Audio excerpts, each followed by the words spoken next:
तुम नहीं हार सकते किशन, तुम्हें तैरना होगा। हमारा पूरा परिवार तुम पर ही निर्भर है। अगर इस रेस में तुम हार गए तो हमारा सब कुछ चला जाएगा।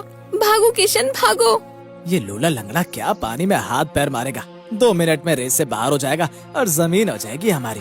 और सभी की आंखों के सामने किशन पानी में तैरते नहीं बल्कि पानी में भागता हुआ उस नदी को पार कर इस रेस में जीत हासिल कर लेता है। किशन आराम से अपने कमरे में सो रहा होता है, जहाँ एक शोर से उसकी आंखें खुल जाती हैं। यहाँ इसकी 13 दुकानें जल रही हैं और ये यहाँ घोड़े बेचकर सो रहा है। मंगू की आवाज सुन नींद में सोया हुआ किशन अचानक से हड़बड़ा कर उठता है। क्या हो गया मंगू?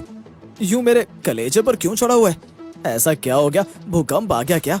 वही समझ, वो सेठ धनराज तेरी दुकान जलाने को उतारू हुआ पड़ा है। अगर तू समय पर अपनी दुकान में ना पहुंचा तो वो भी हो जाएगा। सेठ के लोगों ने तेरी दुकान को जब्त कर लिया है। सभी मिलकर तेरी दुकान में आग लगाने वाले हैं। क्या? तभी हाथ में पूजा की थाली लिए किशन की पत्नी जलेबी दरवाजे पर आती है। मंगू की बात सुनकर उसके हाथों से पूजा की थाली गिर जाती है। ये क्या कह रहे हैं आप मंगू भैया? किशन जल्दी चलो, इसके पहले सेठ धनराज हमारी एक दुकान को भी हड़प ले। हमें वहाँ पहुँचना होगा। फौरन जलेबी और किशन अपनी मोची की दुकान पर पहुँचते हैं, जहाँ वो देखते हैं सेठ धनराज कोने में खड़ा हुआ है। अपने लोगों को किशन की दुकान को जलाने का आदेश दे रहा है। इसकी दुकान का सारा सामान निकाल कर बेच दो और जला दो दुकान को। फिर इसी जगह पर मैं अपना नया प्रोजेक्ट डालूंगा। बाकी सभी दुकानों के लोग वहाँ भीड़ लगा लेते हैं और सभी लोगों के सामने जैसे ही सेठ धनराज का आदमी माचिस की तीली जलाकर किशन की दुकान में फेंकने जाता है, किशन भागते हुए उस आदमी को धकेल देता है और सेठ धनराज के पैरों पर गिर पड़ता है। माचिस की तीली दूसरी तरफ गिर जाती है कचरे के ढेर में और उसमें आग लग जाती है। हमसे क्या गलती हो गई धनराज सेठ, जो आप हमारे साथ ऐसा कर रहे हैं? तेरे गरीब पूर्वजों ने मुझे पूरे 1 लाख रुपए उधार लिए थे, जिसमें से तूने मुझे अब तक बस 10,000 रुपए लौटाए। इस तरह पैसा चुकाएगा तो बाकी के पैसे लौटाते लौटाते तो ही परलोक से धार जाएगा।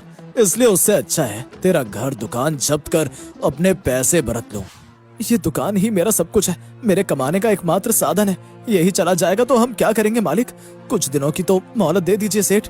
हम वादा करते हैं कि हर महीने 10,000 रुपए करके आपको 9 महीने में ही सारी रकम चुका देंगे। और अगर ऐसा नहीं हो पाया तो फिर ले लीजिएगा आप हमारी दुकान को। किशन एक मोची था। जूता बनाने का काम करके ही वो अपना घर चलाता था।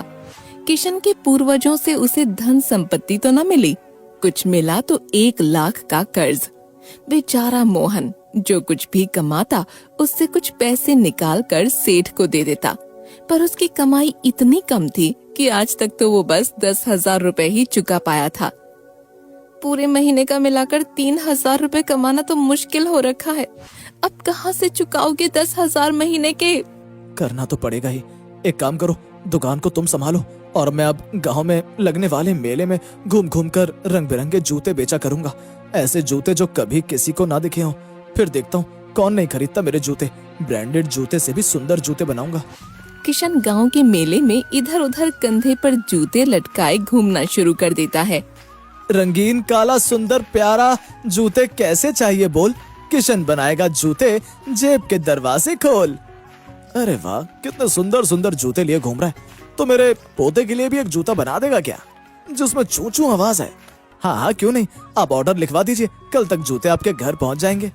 अपनी दुकान पर बैठी जलेबी ग्राहकों के जूते सीती और किशन घूम घूम कर नए जूतों का ऑर्डर लेकर आता। फिर दोनों पति पत्नी पूरी रात जूते बनाने का काम करते। जलेबी और किशन दिन रात मेहनत करते, जिससे अब ऐसा लग रहा था कि उनकी बिक्री 2 गुनी हो जाएगी। महीने के 10 दिन ही गुजरे और 3,000 रुपए की कमाई हो गई। मुझे लगता है हम 10,000 से ऊपर की कमाई भी कर लेंगे इस बार। किशन की बात धनराज सेठ का आदमी सुन लेता है और सेठ को इस बारे में बता देता है। ध्यान रखो, ऐसा होना नहीं चाहिए। अगर उसने मोची का काम कर मुझे 10,000 रुपए दे दिए तो फिर मैं उसके 10 लाख की दुकान और 20 लाख के घर को हड़पूंगा कैसे? कुछ भी करो, उसे जूते बनाने से रोको।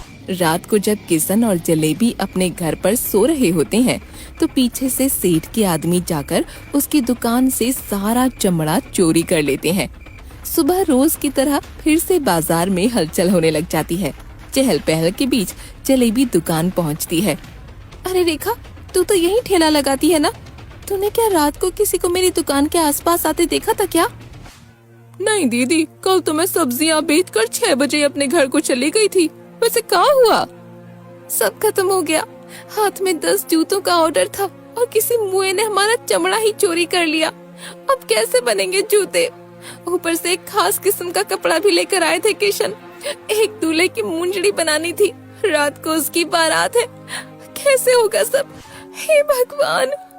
अब तक किशन और जलेबी ने जो भी रकम कमाई थी वो फिर से चमड़ा लाने में खर्च हो जाती है। दिन पर दिन बीतते जाते हैं और अब मुश्किल से महीना पूरा होने में 5 दिन ही बाकी थे। इस चिंता में डूबा हुआ किशन रात को जूते बना रहा होता है। तभी उसकी दुकान पर एक अनोखा सा आदमी आता है। इस अंधेरी रात में जगमगाते जूते पहनकर उड़ने का मजा ही कुछ और है। लगता है तुमने कुछ ज्यादा ही नशा कर लिया है। इस हालत में आगे मत जाओ वरना नदी में बह जाओगे। मैं कुछ देर में अपने घर के लिए निकलने वाला हूँ। चलो मेरे साथ वहाँ आराम कर लो, सुबह वापस चले जाना। अगली सुबह जब किशन नींद से उठता है तो वो अनजान आदमी वहाँ नहीं होता। वहाँ होता है तो दरवाजे के पास रखा उस अनजान आदमी का जूता। न जाने वो कहाँ चला गया। खैर, मैं मेले में ऑर्डर लेने निकलता हूँ। किशन मेले में निकलता है जहाँ वो देखता है कि एक रेस की अनाउंसमेंट हो रही है, तैराकी रेस, जिसमें सबसे पहले नदी पार करने वाले को 1 लाख रुपए मिलने वाले थे। अरे वाह, तैराकी तो मुझे बचपन से ही आती है। ये रेस जीतकर मैं अपना पूरा कर्जा चुका लूंगा। किशन रोज सवेरे उठकर तैराकी की प्रैक्टिस करने लगता है, पर सेठ धनराज को ये कहाँ पचने वाला था। सेठ धनराज के लोग चुपके से किशन का चेहरा बांधकर उसे मारते हैं ताकि वो इतना घायल हो जाए कि रेस के दिन तैर ही ना पाए। न जाने कौन लोग थे, ऐसा मारा है कि शरीर पर ना कपड़ा छोड़ा ना पैर में जूता। कैसे क्या होगा? आज आखिरी दिन है। कुछ न कुछ हो जाएगा, तू फिक्र ना कर।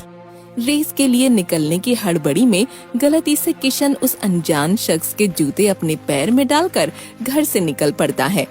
रेस शुरू हो जाती है और सभी तैरना शुरू कर देते हैं। कुछ देर तैरने के बाद किशन का शरीर जवाब लगता है। तुम नहीं हार सकते किशन, मैं तैरना होगा। हमारा पूरा परिवार तुम पर ही निर्भर है। अगर इस रेस में तुम हार गए तो हमारा सब कुछ चला जाएगा। भागो किशन, भागो। ये लूला लंगड़ा क्या पानी में हाथ पैर मारेगा? 2 मिनट में रेस से बाहर हो जाएगा और जमीन हो जाएगी हमारी। और थकावट के कारण किशन पानी में डूबने लग जाता है। बिना कुछ सोचे समझे जलेबी आगे बढ़ जाती है और नदी में चलती हुई अपने पति के पास पहुंच जाती है।